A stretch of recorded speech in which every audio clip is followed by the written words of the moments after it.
A little bit. Hey, Carrie. Carrie's here. I am. Hello. Hi. Hi, So everybody.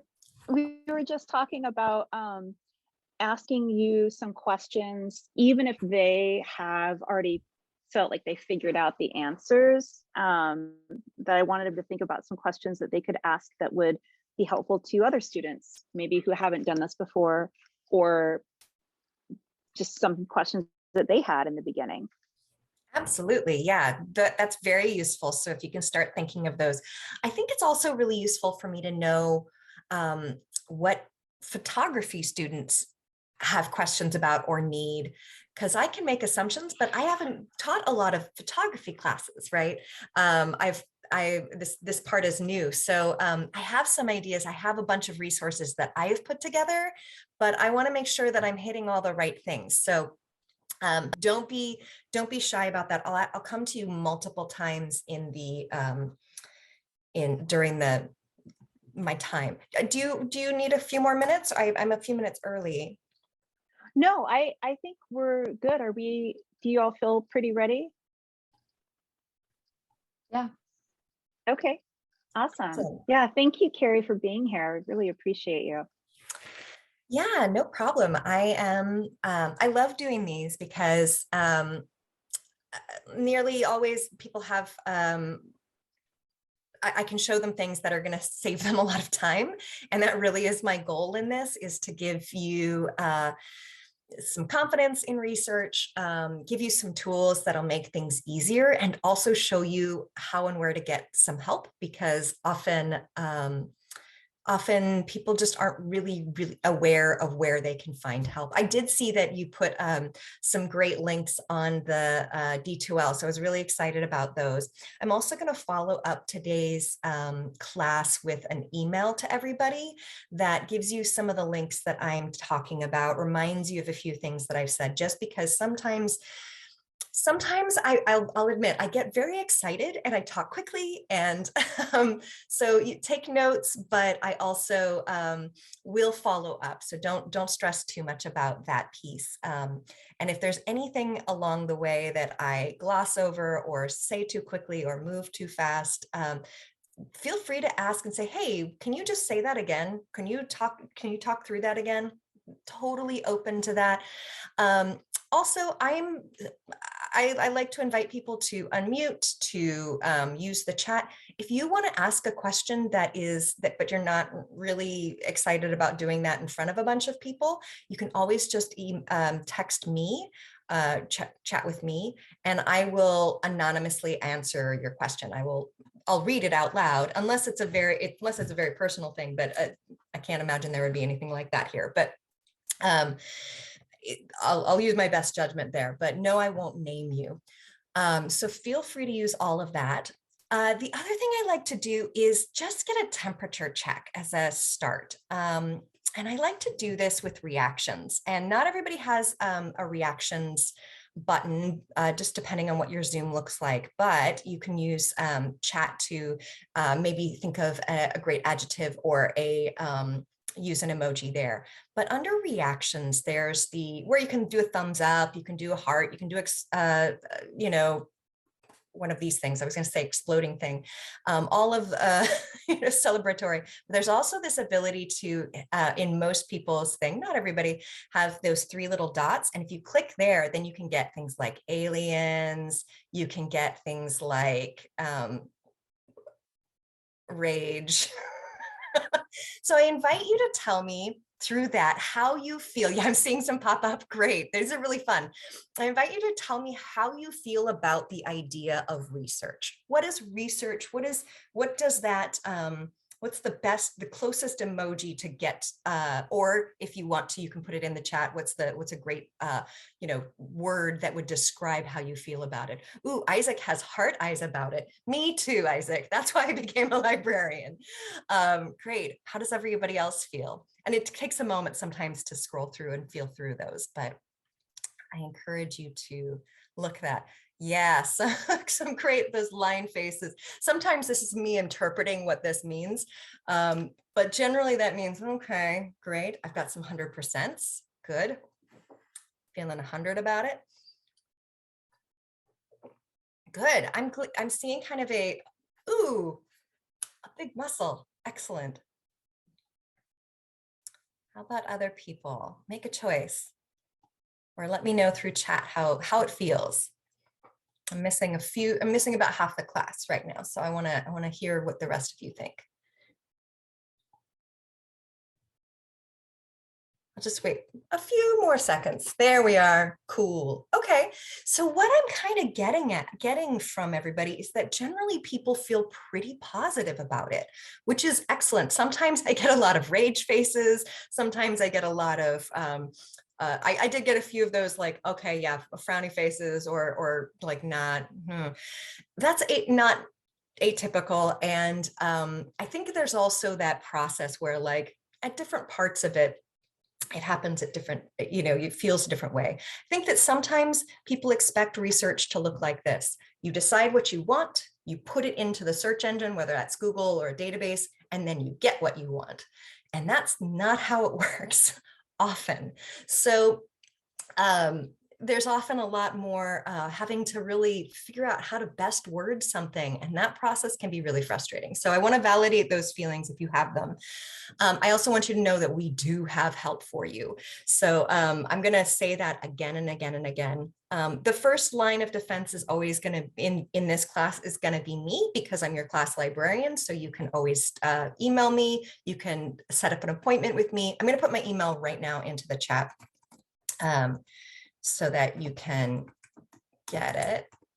But also, like I said, I'm going to email you after class today, and most students just use that opportunity to email me back with like, hey, okay, I was thinking of this topic. Okay, I'm looking for this. I tried this. I'm still lost. That's a great way to do that. The second line of defense is going to be chat. Oh, I'm not even sharing my screen. Let me do that. I've skipped ahead like 6 steps here. Hold on. See what I mean about getting ahead of myself? It's so easy, especially when you're excited about what you're talking about. And that's, I am. Okay, I'm going to go back here to PCC Library. Okay. So I'm going to show you a couple of things on the PCC Library homepage. It's just pcc.edu/library.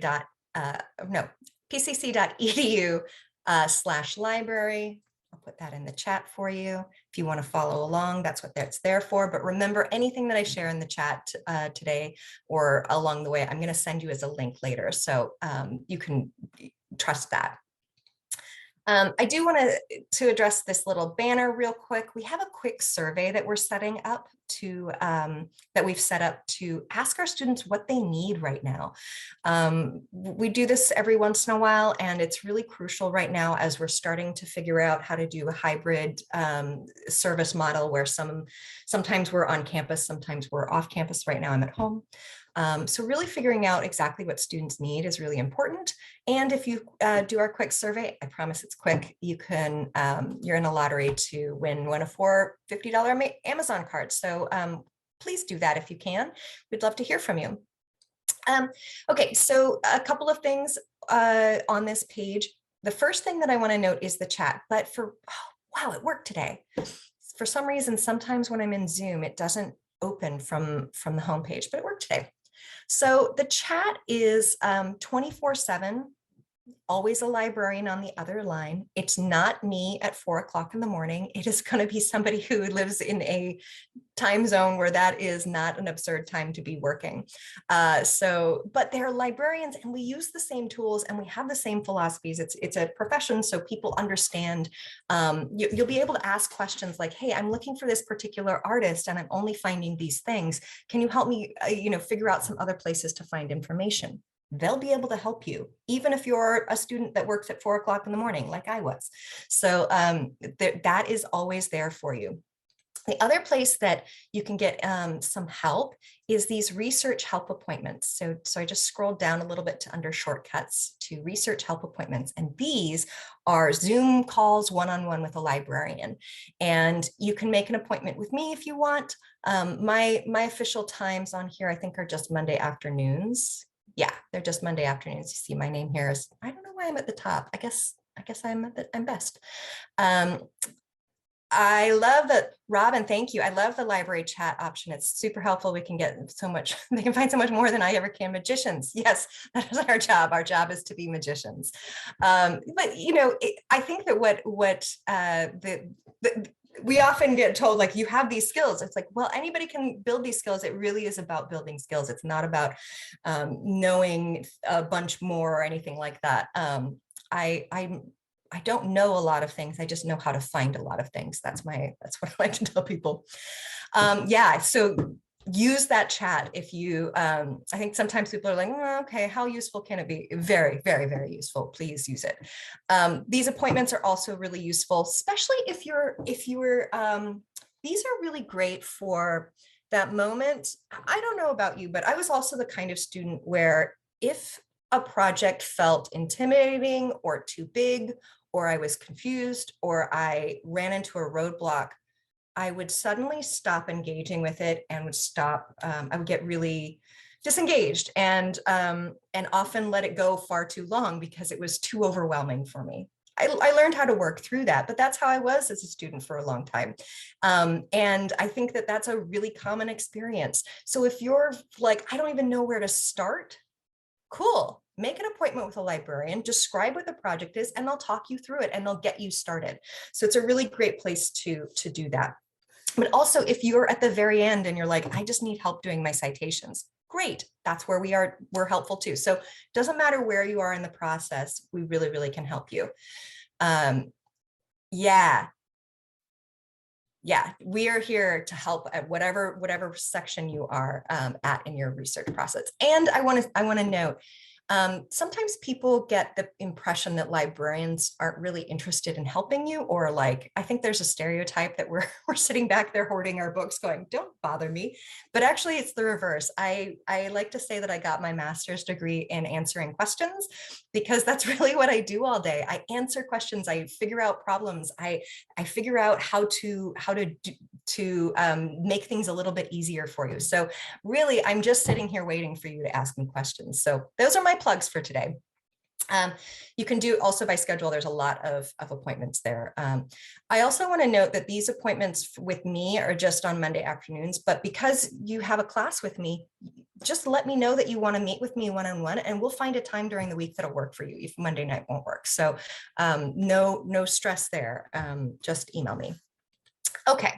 Any questions or stories people want to share about about getting a hold of a librarian or working with somebody? How would you do that? Is there a way to look up the books that are in the libraries? Yeah. Well, let me show you that next. That is the catalog. Great question. So the catalog, which is what you're going to be talking about, right, is just this research box right here, right? This search box. You see that there's some tabs, and each of these things has kind of a different section, right? It's searching something else. Library website means it's actually searching the website itself, not the content in it, not like the databases.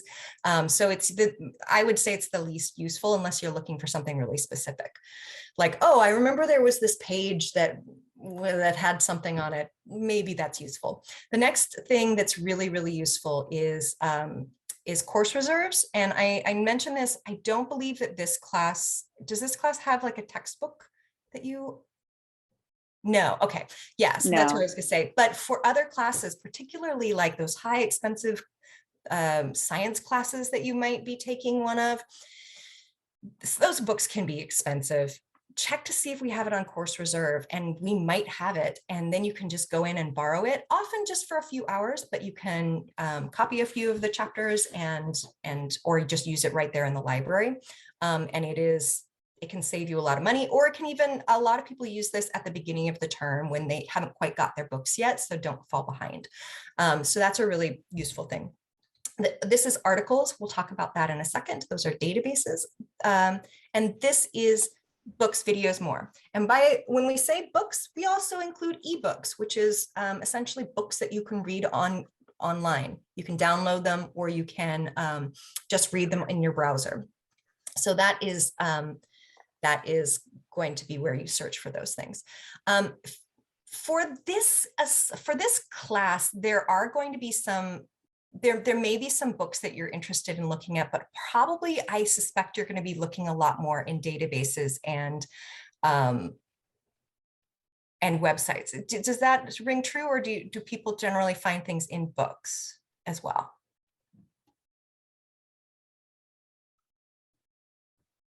Usually, since we've been remote, folks have been looking online at online catalogs from, Yeah. you know, exhibitions to just artist websites. Yeah, that's what I kind of expect, but I want to make sure that you know that this exists here as well. But also this does have, like, let's just see what photography books we have. I'm just going to put in a very simple keyword, and this is going to be a really big search. It's going to bring up a lot of things. Yeah, it's 86,000 books and items, and you're going to be able to see some print books here, some videos. But if you want to see anything that is online, we do have a bunch of things that are online, and you can just click this one, apply filter, and now it's going to show all the things that are online. A lot of videos, journal articles, everything like that that you can look online, right? So it's very, very useful. The catalog is not as easy to search as Google. It has to be, you have to spell things properly. You have to clarify. Yeah, it's super useful. I saw your comment there. So you do have to be a little bit more careful. But if you have a photographer, does anybody have a photographer they want me to look up? Let's just see if there's something in here. I don't know if there will be, particularly since I think you're looking at more obscure people. But does somebody want to share somebody that I should look up? Could you actually put a comma in there? A comma? And then photographer. So tell me what you're hoping to achieve there.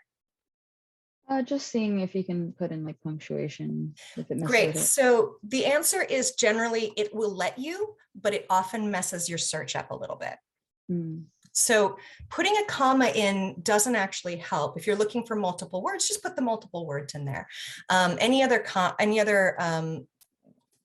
like punctuation is generally not good. But if you were to have I'm going to take this away from photography for a second. If you're doing a search like social worker or social work, right? It's going to search these words independently. So a lot of the first initial things will be about social work, but eventually you're going to get to results that are about something that is social and something that is work and not that concept. So you'd want to put quotation marks around it. And that holds true for databases and for Google as well. So it helps marry those two words together and keeps them. Now, this is really, really useful if you have a photographer that particularly those that have maybe a common first name or something like that. Does anybody have a photographer or somebody that they want me to look up? It's helpful for me to have this through the. How about Carrie Mae Weems? Because Carrie is a pretty common. Great. Will you put that in the chat so that I can just copy it? Oh, I've got somebody else too. Great. Okay, so let's look up both of these people and see how they are. Yeah. So if I do it separately, we'll just see if there's a difference. Now, sometimes the quotation marks make a big difference. Sometimes they don't. Carrie Mae Weems, we've got 181, right? A lot of print books. There's one ebook that looks like it might be in perhaps what has the umlauts? German, Danish, yeah. And yeah, so there's some things there. Let's see if there's a change if we do this. Sometimes there is, and sometimes there isn't. With names, it can be really, yeah, there's not much of a change, but there's there. We can see what's online. Now, I do want to note that our libraries are open. Oh, I knew what you meant, Tatiana. I saw that and was like, yep, that's German. So it will change some things a little bit, and you can see what's online. So you can get in there. And some of these are going to be videos. Some of these are going to be ebooks. You can decide if you really want only ebooks or only videos, things like that. Who's the other person that we have? I just want to see if we have this person. Dawoud Bey. Dawoud Bey. Great. Now, I'm remember, wondering, while you're searching, I was wondering about the comma. I think I remember on, if you're searching on Google, that a comma would be kind of a and.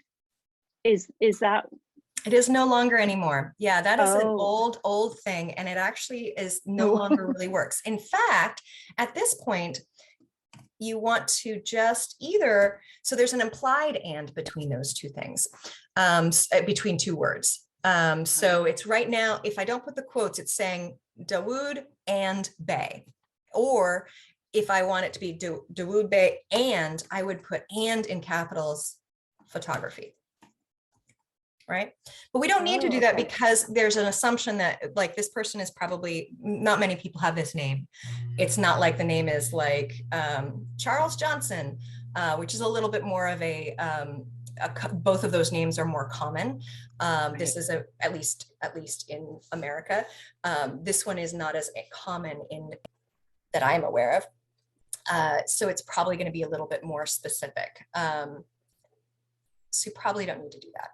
But if you wanted to look at these books, we do have library hours available is the thing I want to show you. So we have 5 hours a week, 5 hours a day available at each of the libraries. So you can come in, check things out, put them away. You can also be in the library. So our study rooms are open. If you want to sit in the study room, they're single use occupancy right now, but we are allowing people to take off their mask if they need to while their door is shut in that space by themselves. Some people were curious about that. So that is the only space I know of that you can really do that on campus right now. So come on in, use our computers. If you don't have a computer and want to borrow one, we have laptops, things like that, super useful. Okay, so that was very, very useful. Thank you for that question that took us there. Let me see what I have on my, where are we? Great, so let's look actually at databases, but so we have a couple of places that we can start. We could start here with the articles tab.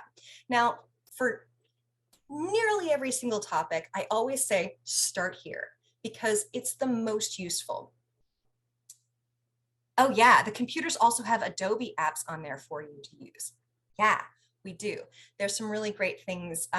We try to give you as much access to things as we can. And if we don't have what you need, you might as well ask and see whether or not it's something that we can provide, because we may be able to, like one computer may have it, another one not. So yeah, great thing to know.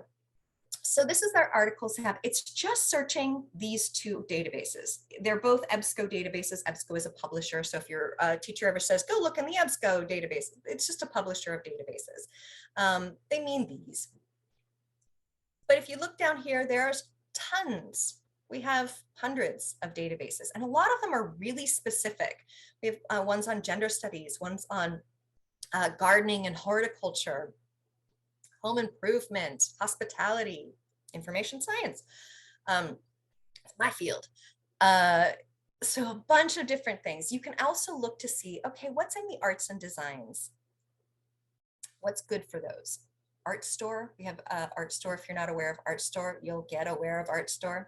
So there's some great ones here. Not all of them are going to be exactly what you need for every project, but this is where you could start, okay? So that's the second place that you could start. I'm gonna go back to this and just show you what it looks like searching in one of these. I'm gonna put Carrie Mae Weems in here again. Visual database of images. You can search for photographers here too. Yeah, I'm gonna get into it. I'll show you what it can do and what it can't, because it's really quite cool. So here, oops, I went to the wrong place. Here we are. See, this is what happens if you don't pay attention. I was on the library catalog rather than in articles. All right, let's go here. There we are. This is what it should look like. So this is the library database. How many people have experienced the library database just before for other classes, for something else? Anybody? Great. Thumbs up here and there. Good, helpful. 1,000 years ago. Good. It's fundamentally similar, but also a little updated. Great, good to know. Okay, so it looks like there's some people who are familiar with it and some people who are maybe not. That's useful to know. So let me just give you a basic rundown of this database. We're actually searching 2 databases. Remember, searching Academic Search Premier and Master File Premier at the same time. That's very useful. But this will show you what we can, what's in this database, and I can show you a couple of things. Now, like Kim said, that you're gonna find images, but you also need to find some social context. And so this may be where you're finding some of that information. I would say for images, this isn't the place to go. There are images that do come up sometimes, but this isn't the best place for it. But it will give you some information about these people, right?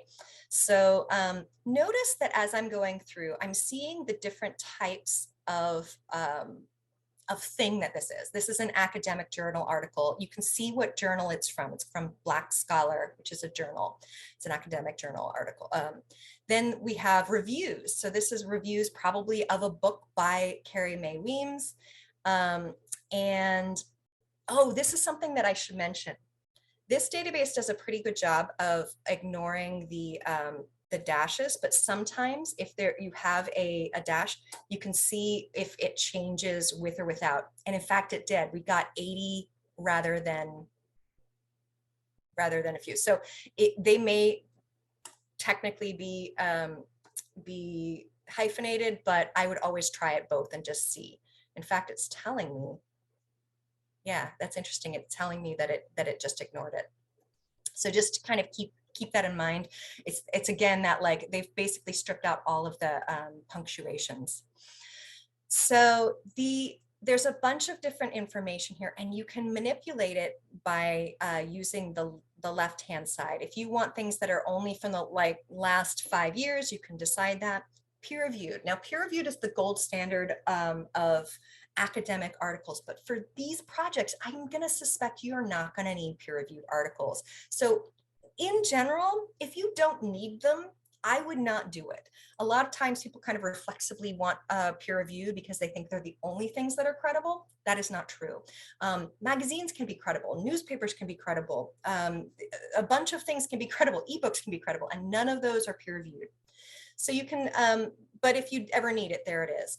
Always make sure that this full text is on because it weeds out things that we know about, but aren't full text here. So make sure that that's always clicked on. And sometimes if you're doing a bunch of trial and error up here, this will pop off. So you just have to make sure that that's on so that only things will be here. Yes, Kim. So going back up to the top, the search for Carrie Mae Weems, and so say if you were like, I only want to talk about this one project that she worked on. Yeah. So then you could say Carrie Mae Weems and the Kitchen Table series, that kind of thing. Okay. Right. So yeah. if this was like if I knew that this was 100% the name of it, I would put it like this, right? Okay. If you were looking for 2 different concepts, you might go put 2 or. You're like, I don't care if it's the Kitchen Table series or the Blue series. I'm just made something up there. Right. Whichever comes up. With only 78 here, that's going to probably come up with not a lot to nothing. Yeah, nothing I was going to get. So I'm going to take off the quotation marks just to make sure that I didn't narrow it down too much. Yeah, nothing. That just means that this particular series wasn't talked about in any of those articles before. In this database, there might be other databases that talk about it. I got a comment here. How do you narrow your search then? Tell me a little bit more what you mean, Tatiana. Do you just mean, how do I, like, I think the answer is adding, if I'm understanding your question properly, the way to do it is to add a secondary term, right? So narrowing your search down, anytime that you add a second concept, it's going to narrow things down, right? If you add words, it narrows down, unless you put an or between them. Like if we said, I want, who was the other person? This will be a very strange search, I'm sure, because I don't suspect that these. So if I was like, okay, I want something that has either these Thank you. I want either of these people, and I'm going to put quotation marks around his name just for the heck of it. I don't care which of these. See how it got bigger? But if I put and, it gets smaller because I want something that has both of those concepts. Not going to show up, right? Again, this isn't necessarily the database for many of these things, but there are things that can show up here. Okay, so a little bit about database searching. It really is trial and error up here, but really if you're searching for photographers or for a person, just putting their name in and seeing what pops up is usually the best first place to start. I wouldn't narrow artificially to begin with. If it's a very common name for some reason, you might need to add the word photography to start, but I doubt it. I doubt that you would need to. If you do find something that you like, let's just say this is exactly the article that you ever dreamed of, or it just looks possible. You're going to see on the left-hand side that there's HTML full text and PDF full text. Usually there's at least one of these, if not both. If there are neither, it means that full text box here has accidentally been unchecked. It just does that very occasionally, so make sure it's there. PDF means that in order to read it, you have to open it, and it'll show you usually it shows you like what it would look like in the article. So this is really, really great because for your class in particular, because often this is where photographs might be. Whereas a HTML version just means it's down below, it's on the same website. HTML is the language that websites are written in. Okay, it's kind of, if that's helpful at all. So there is this information here, but if there were photographs in here, I wouldn't necessarily get to see them, whereas I might see them in the, let's see if there were any in the PDF version, because it seems surprising that there wouldn't be. No, there aren't any, but if there were, that's where they would be, in the PDF. So the other thing to look at is if you want an article, if you've tuned out for a second, and this is like the moment to tune back in real quick, because I have very important things to say.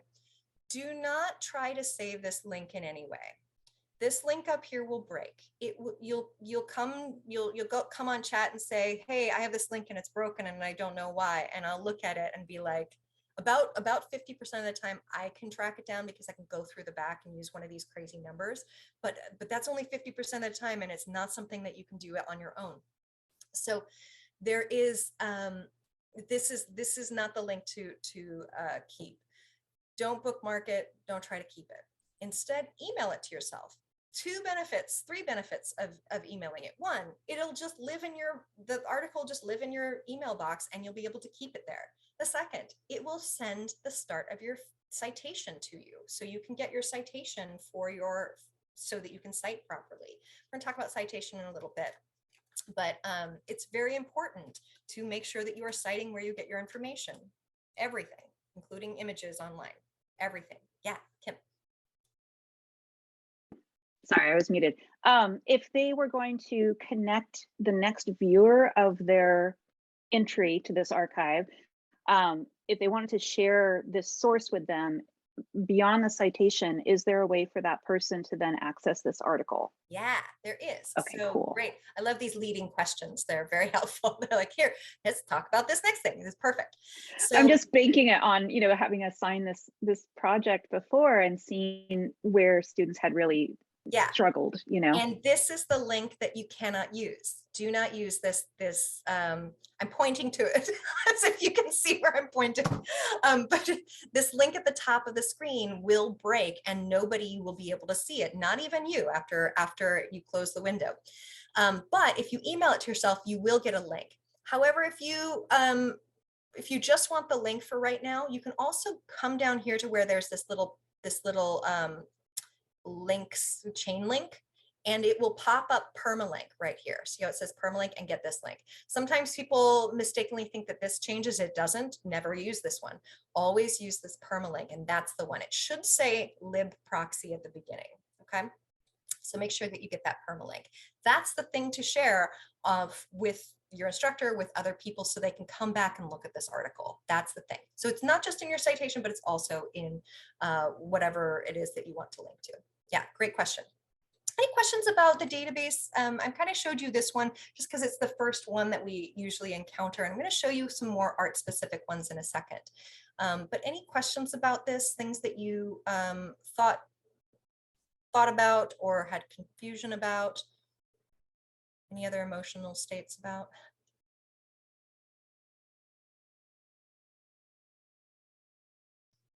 Okay, I'm going to take that as we can move forward. So we could search one of these specific databases, right? I'm coming to the art one.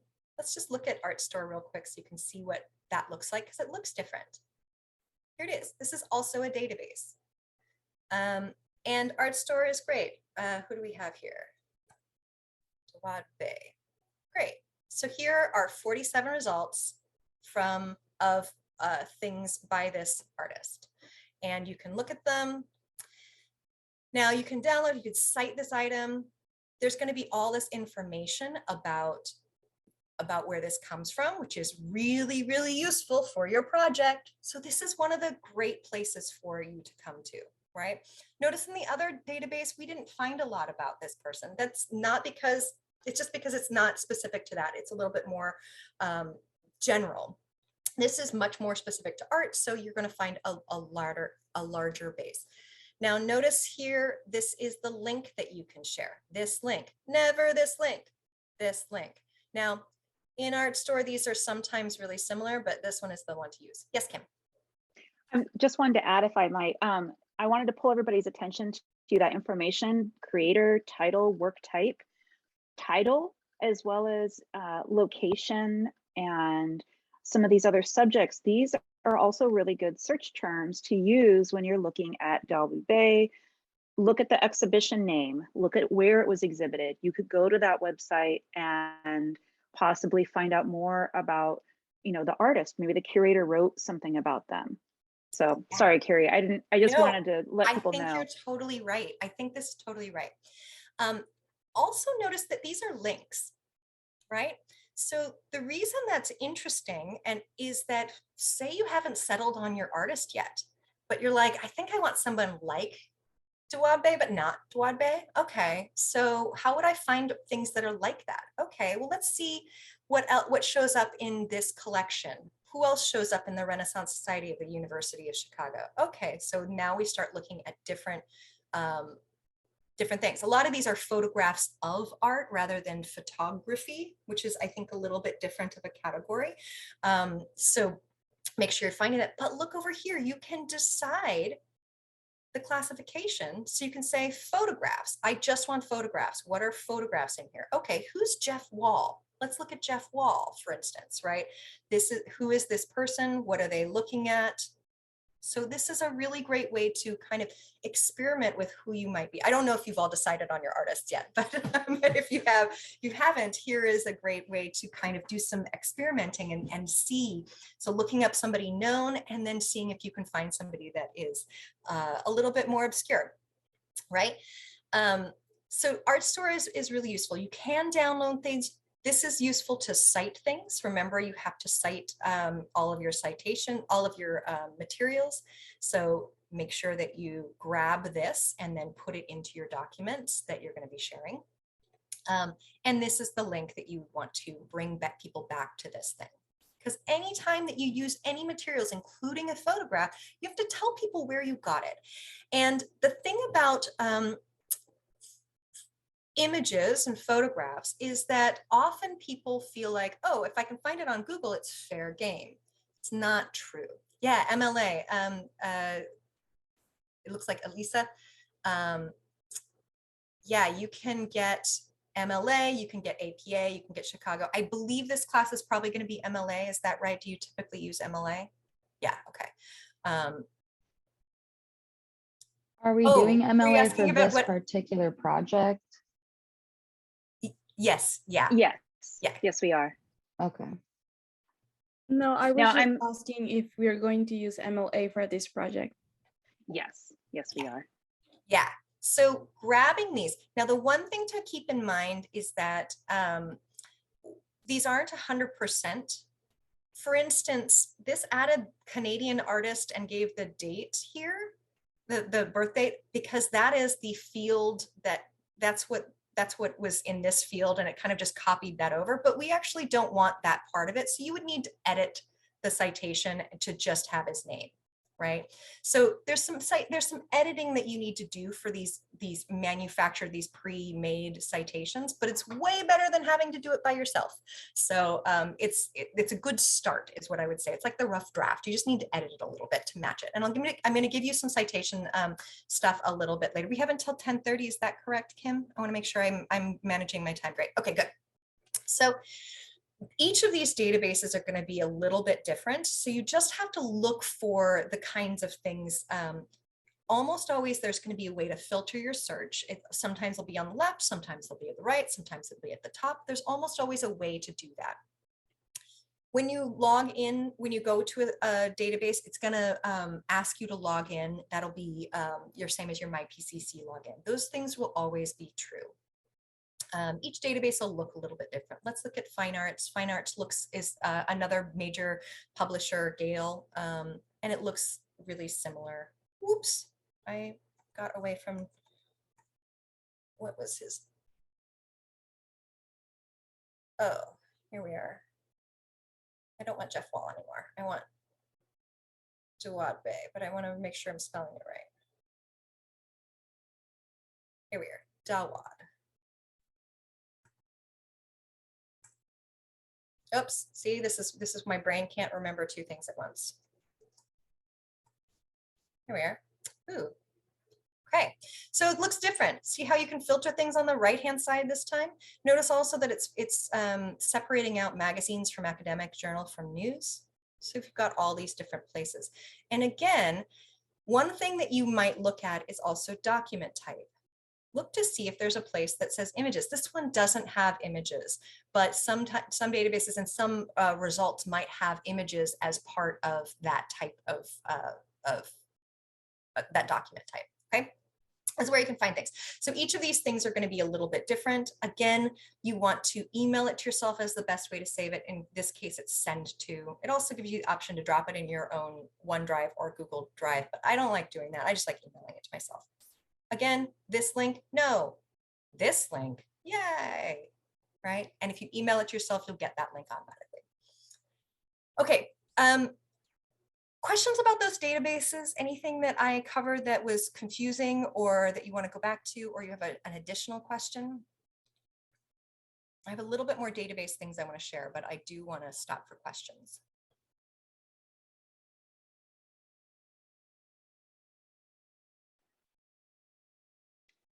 Don't forget, you can ask questions that you already have figured out the answers to, but maybe somebody else watching this for the first time in my other classes might benefit from the answer. So is there anything in general you might want to ask Curie?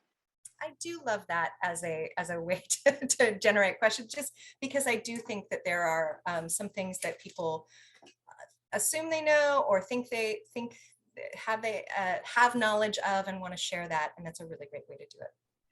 I love your enthusiasm. And now in my head, I'm going to be going, this link, no, this link, yay. I can't not So now. funny. I had no idea that was how I was presenting it, but it is totally accurate to how I feel.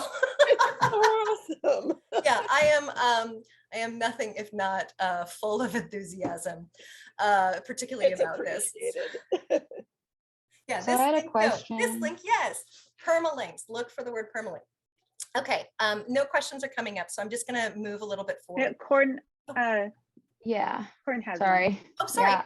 Yeah, I wanted to ask because I just figured out how to use Canopy. Can we cite any like videos for photographers that made video like films? Because Yeah, there was you're some, talking like- about Canopy, which is like a film here. Yeah. Yeah, so videos, personal interviews, email correspondence, you like go, I can't find anything about this person, but I did find their email them, right? All of that is valid research and should be cited, and there's a way to cite them. So yeah, you can do that. Canopy streaming videos, there's going to be some videos in here. You can look through them. If there's a movie that references your artist, or there's a whole thing on your artist, great, use that. Sometimes it's a little bit difficult to find this, like if it's buried within a documentary. Sometimes that can be hard. I don't expect that we're going to find much on him, but let's see if there's something in here. Often this is best if you're just browsing through. Yeah, I would not expect to find something on there unless he was the subject of the top of a documentary or a movie. Let's see what the chat is. Vivian Mayer. I love these. I love all these names because these are great. Yeah, so no, didn't show up. That doesn't mean that there isn't something that isn't referencing her, but it's something to kind of note. So Canopy wouldn't be on my top list of places that I would search, but if you do search it and you do find something, yeah, absolutely use it, absolutely cite it. Okay, and then what if you go ahead and type in like the title of a film? Like I just found one yesterday in one of my other classes for a photographer that uses only stills in the video. It's La Jette, LA-JETTE. Chris Marker, yeah. La Jette. Great, so here it is. So that is actually the best way, like either browsing through, or if you know the name of something, that's going to be the best way to do it. And how would you cite that on like an MLA? Let's look at this thing right here where it says more, and then it says citation tool. Oh. And there's your MLA citation. Boom. Beautiful. Okay. Right? Cool. There Thank it is. you. You can also Oh my gosh. Share I did it. not have this when I was going through school. And then when you share it, you get a link, right? Now this link in this case happens to be the same as the no link. I can't believe I just called it that. Okay. But you get my point. That this is one of the few databases where those two links might be the same, but generally it's going to be. Notice you can also embed things. So you could put this into your, if you knew how to embed stuff, this isn't too difficult, but it is a way, like you could actually put that into your document if you wanted to. So you could put a link to it, but it would only be as good as long as, so Canopy and other video databases are notorious for being like, whoops, we don't have that anymore. It's a lot like Netflix where it's like, yeah, we're not going to keep that anymore because of licensing and things like that. So just be aware whenever you embed something that might be the case. Okay, so great question. I love that. And it brought us to a different type of source. Something else I want to show you is these research guides. And this is key for not just this class and not just for photography, but for all subjects. We have put together these little guides for you on different topics. So if you're in a, let's say you're in writing class, here's a whole topic on writing, finding articles, peer review, evaluation, it's all there for you, right? Same with a chemistry guide or whatever. Oh, of course, now I have to go all the way back. Okay. So each class, each subject has one. And if you look here, there's a photography one. Hey, look, it's my face. I realized I brought this up earlier. I'm like, oh boy, I'm going to get judgment on my photograph, which is a selfie in my kitchen. So don't judge my photograph, please. I was pleased with it at the time, but now I'm self-conscious about it. Okay, but this has been put together. Now, I inherited this guide from another instructor, so it is, or from another librarian. So I'm still working on it, and I'm going to add some more things to it, including a citation page, but there isn't one right now. But each of these pages goes over some of the stuff we just talked about, where to find books, where to find images and articles. Now, I've pulled out specific databases, and we've been through some of them, that have great places for images. But also, here's some great websites to look at for images. So Smithsonian, right? History of the American West. Library of Congress is one of the best places to find images, right? I'm looking at Vivian Mayer. I don't know anything about Vivian Mayer, but here's Vivian Mayer, right? Here's some images. They're very, very tiny. I don't love it, but you can change how it looks. Let's look at gallery. And when you do that, there's some information, right? Access to original. How can you get the access to original? Where does it live?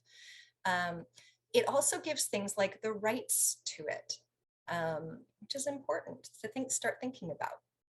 Oh, I want to view it larger. Yes, please. Whoops. Yeah, there it is. Ooh, pretty. Okay. Yeah, Anna Atkins' full catalog of cyanotypes. Is that how it is? Okay. I assume that's like the word cyan. Cool. I want to see that. I don't know who that is, and I don't know what those are. So let's look at it. Whoops. Got too much. Anna Atkins.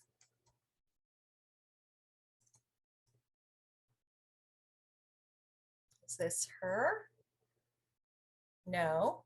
Okay, let's start over.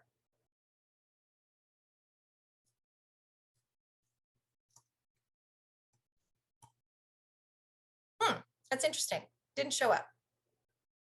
But what is available online is sometimes not what's available in person. Oh, is it Adkins? Am I spelling it wrong? Ooh. No.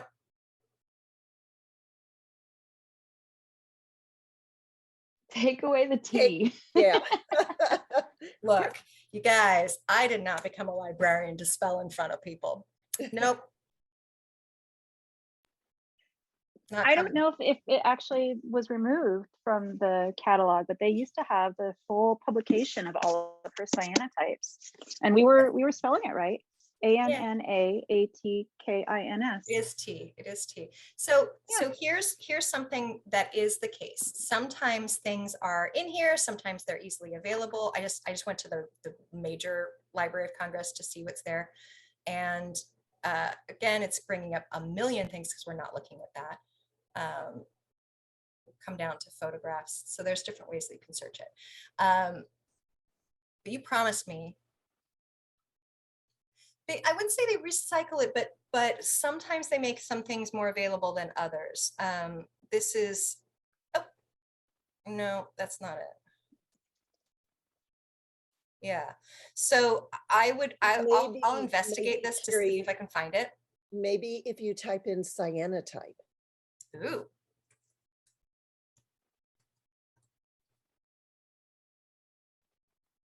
Now we've crashed the Oops, site. we broke it. Cool. We found. So, but you're seeing how I'm kind of I'm using any of the drop downs. I'm using these websites. So this was kind of a bust, but I promise there's some really useful things in here. I'm not too surprised that sometimes things are in here and then sometimes they're made available or not. It just depends on what's archived and what's made available online. It could very well be still in the Library of Congress. It will be, but whether or not they've made it available online for whatever reason is different. So same thing here. You just have to find where's the search box.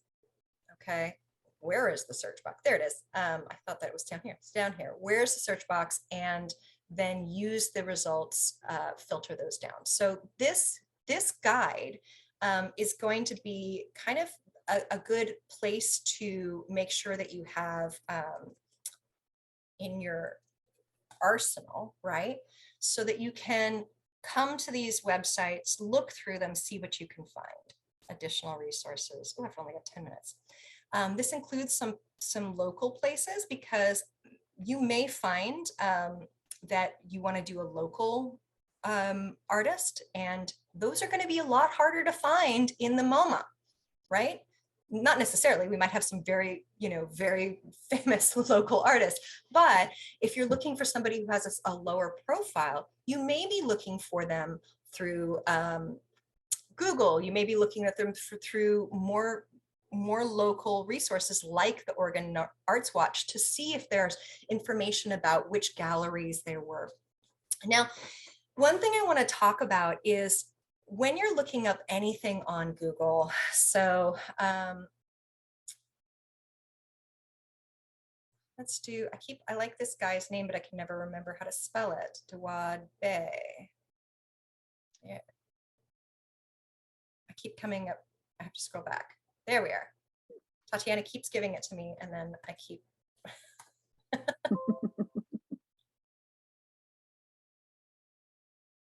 Great. There we are. Perfect. So when you Google something, this is what I was saying about pulling images from the internet, right? We can right click, we can save it, and we can just put it on there.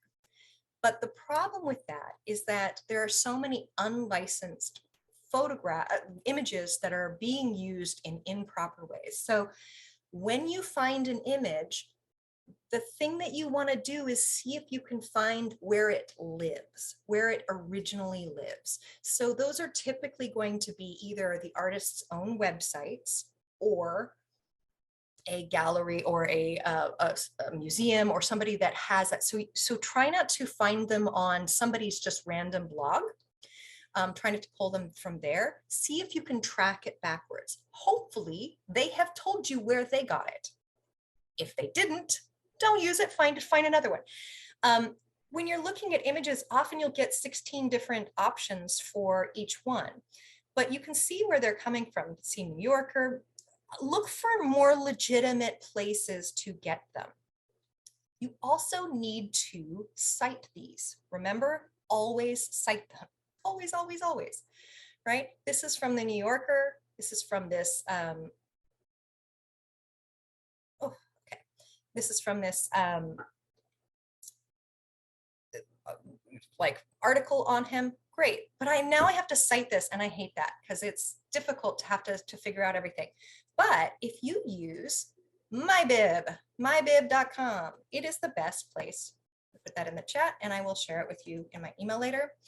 It is the best place to get your citations, particularly for websites. Let's say this is where you are going to cite your article. You can't find the image anywhere else. This feels like the most legitimate place to find your image. Great, so you're citing that. You go to MyBib and you say, okay, now it's gonna walk you through all of this. You wanna make sure you have MLA, put your citation, and it's a website. And you just put it in here.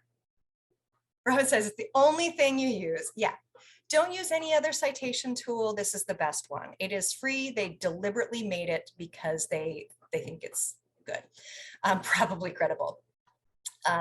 Vital piece of information, but we can't verify the quality of the publisher. The publisher is the New Yorker. So did I say it was New York Times? The New Yorker. That's really interesting because it's very well known. But what you're going to do is you're going to go through and make sure that all of the things are here. Now, what we're doing right now is we're citing the website. That's good for if it's like the website of the author, but it's not good for this. So we have to back up. We actually don't want the author. We actually want image, because let's say I only want this image, right? This is what I really want. I don't want something else. I don't want the rest of it. Okay, then we go through. So the copyright holder is almost always going to be the author, the photographer, the artist. So you put that in there. And then I'm watching the time, so I'm going to do this fast. The title or description. So make sure you can find what the title is. Sometimes the title will be up here, but I don't know that that's actually the title of this. In fact, I don't know what the title of this is. If you don't know it, you can move on and not use it, but see if you can track down what the title of this image is elsewhere and add it in. But if you can track it down somewhere else, it's probably I would use it somewhere else. Just try to find the most information and the most copyright, like the place that actually holds the usage rights. Date published. So you're using the date that this was published on. You're using this website as the vehicle. So that's what you're going to be using. This is where it gets really funky, right? The container is actually this website. So that's what you add in there. You add in the New Yorker and then the URL for that. Okay, so you're trying to be as accurate as you can as you're making these. These can be difficult because each time you're encountering something, you're going to be missing some information here. You're going to be trying to figure out something else, trying to figure out who is the publisher here, what is the container? What do they mean by container? They just mean what contains this. Is it the website? Is it a database? Is it what contains it? Is it a journal? That's all it means. But it will walk you through it. This is what you're going to need to do for all website articles, all website images. You can also, during your search, you can come here and go to tools and then go to usage rights, right? So this is a way to find images that are up for grabs for anybody to use and add on to. we don't want commercial, we want creative like you could go with any of these. Now, do you need to do that for this assignment? This assignment, so usage rights is largely for people who want to share things on their own websites or on their own works of art or on their own projects. It does apply to academic work. There is something called fair use, where fair use asks you to look at how much of the item you're using, what the purpose is, in this case, educational purposes, which is makes it, is good, but how you use it is not the only thing. And because it's a creative work and because you're using the whole image, you do have to be very careful about citing things, and you do have to be careful about how you share it. You cannot monetize it. You cannot basically like interfere with their ability to monetize. So those are things to keep in mind as you're using images from other people. And also it's really important to keep in mind as photographers yourself that things are coming into, as a calligrapher. Do you say calligrapher or do you say calligrapher? My grandfather, you say calligrapher. My grandfather was a Latin teacher / calligrapher. And I always said calligrapher and he says calligrapher. And I was like, so I have this calligrapher in my head and nobody uses that. So it must be an old way of saying it. I could see that to be valid. I could see that to be valid. Yeah. But yes, so copyright and citation is more important for using images. I would say, well, it's just as important as using it in an article and citing it in your paper. You must do it because you can get it pulled, particularly if you're putting it on a website, particularly if you're sharing it out in the world. If you're just putting it on a paper and then you're or a PowerPoint and then you're just sharing that with your class, you're probably fine. But if you're putting it out to the world, that's the thing that we need to really tighten up. Okay. You can get zapped with a fine. That's correct. Yeah. Or you can be asked to take it down. One of those two things can happen. And those are the pieces, but you don't want to deal with that. So make sure you cite things and make sure you pull things from the most legitimate, the place that owns it. This seems like a really valid place, but it's probably not where I would actually go. I would track down to see if I could find these images either on his own website or on a website that holds it. This is just them using the images. They've probably used them with permission and they probably have noted that somewhere. I'm going to look at the very bottom. See, they didn't. Sometimes they'll say used with permission from blank. Yeah, so keep that in mind. One of the reasons why I spent so much time sharing where to find images in databases is you can use these articles as these images from databases as long as you are citing them properly because they've been put there for a reason, right? You can use them, but you can't use them you can't use them for commercial use. You still have to think about those same things. But sometimes with some art images online, they can be controversial. Would that be in the metadata clicked on the images? I've seen permissions there. Sometimes, yeah. So if you look at let's see, inspect, sometimes it's images, stuff can be there. Just depends on, let's go here. Yeah. Citation machine, I do not. I don't use it. The only one I use is MyBib. It's the only one I recommend. There are a couple more that are recommended and we are past time, but I'm going to come here and show you there are some citation creation tools here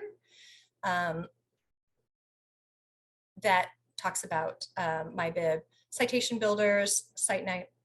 I actually haven't looked at Citation Machine. I believe that got bought out by Chegg. Yeah, it's a Chegg machine. So anything that's Chegg related will allow you to do it for free for a limited amount of time, and then it'll start charging you lots of money, and it's going to harvest your information, and I cannot recommend anything by Chegg. So if you're comfortable using it, continue using it. That's great. But if you haven't started using it, start using MyBib instead.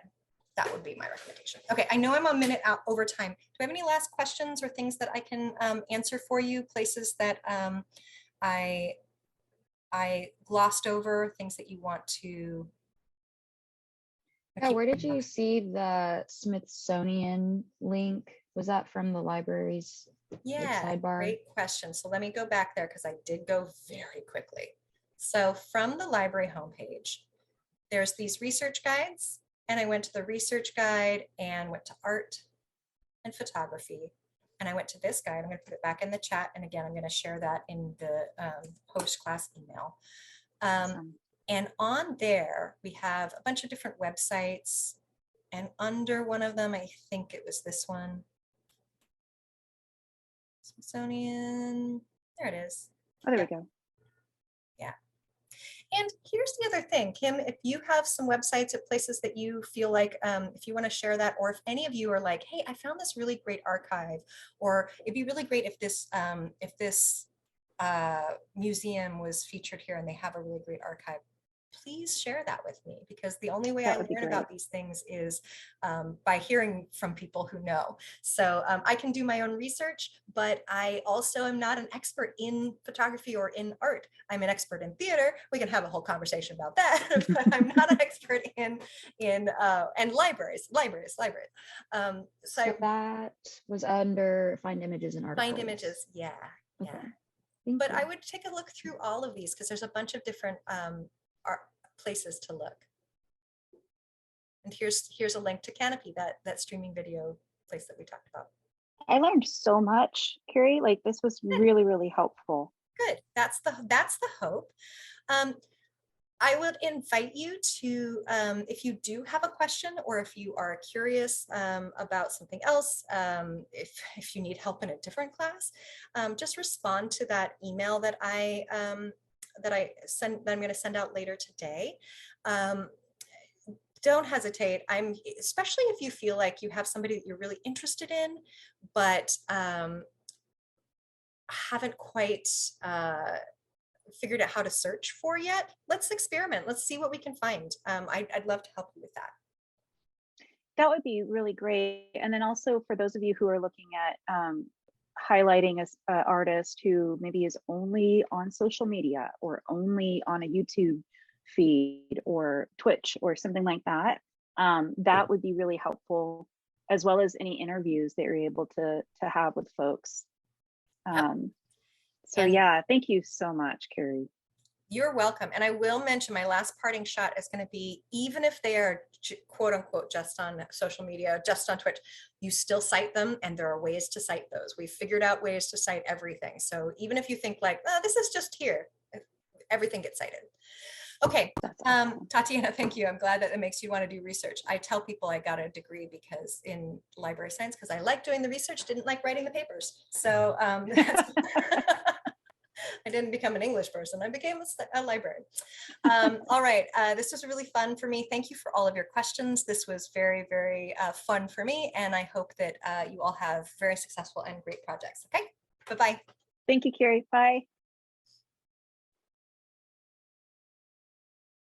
Awesome. All right. So yeah, thank you, Milo. Yeah, this was pretty cool. Like that citation, mybib.com. Oh my gosh, that's amazing. I just cited stuff for the presentation I did a couple weeks ago or last week or whenever it was.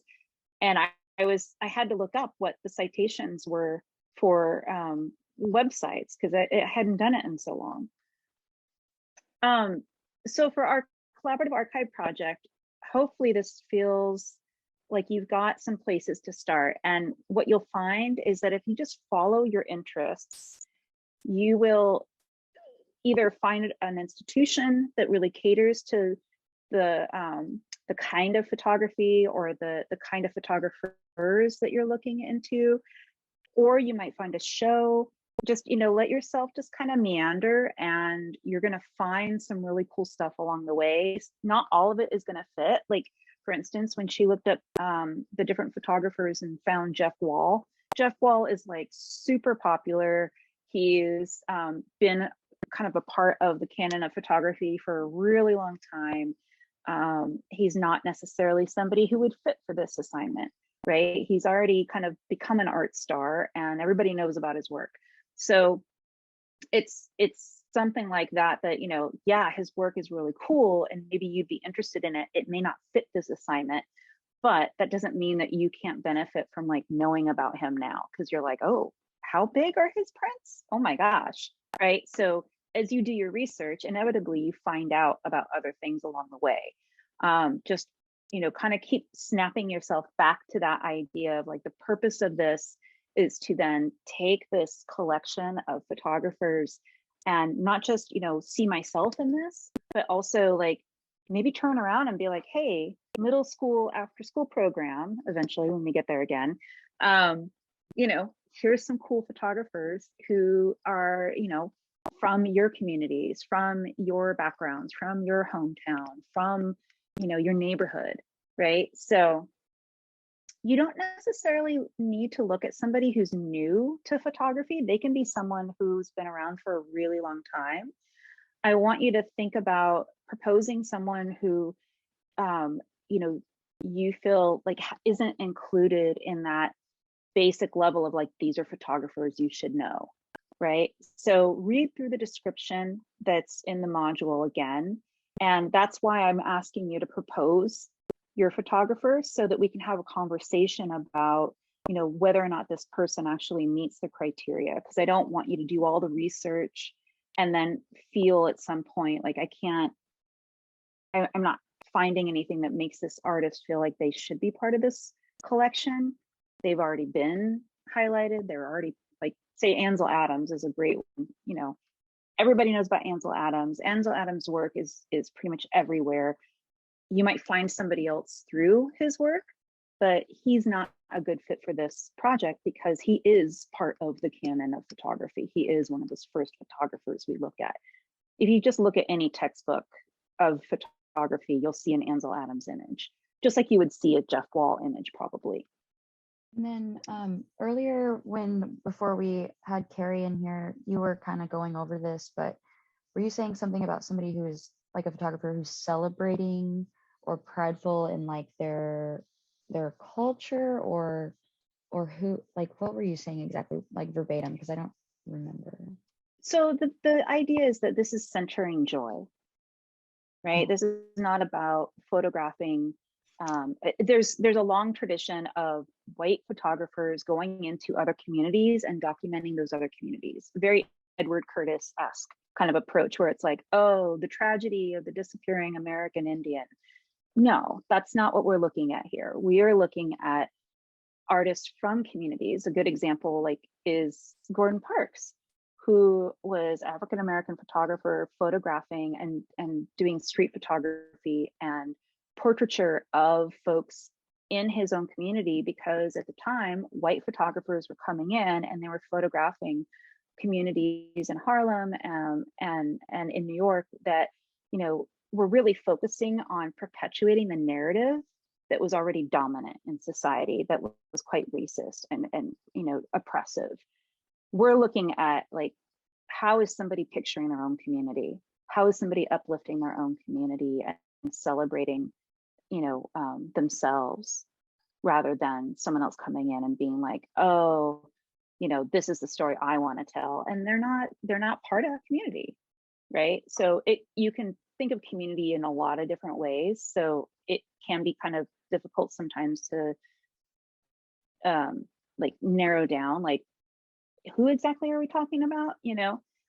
But if you look at the textbooks of photography, if you look at the famous photographers that come up, you know, who traditionally have been highlighted and part of these, part of the canon is kind of what we call it. They're not inclusive. It's not a wide lens that we look through. So that's what this project is speaking to. So however you feel like you want to fill in or broaden this lens, whether it's, you know, through the lens of neurodiversity or queerness or, you know, indigenous identity, you know, any of those things, like even if it's not from your community, just a community that you feel like, oh, I love this person's work and I love what they're doing, like that's awesome. That's what this is about.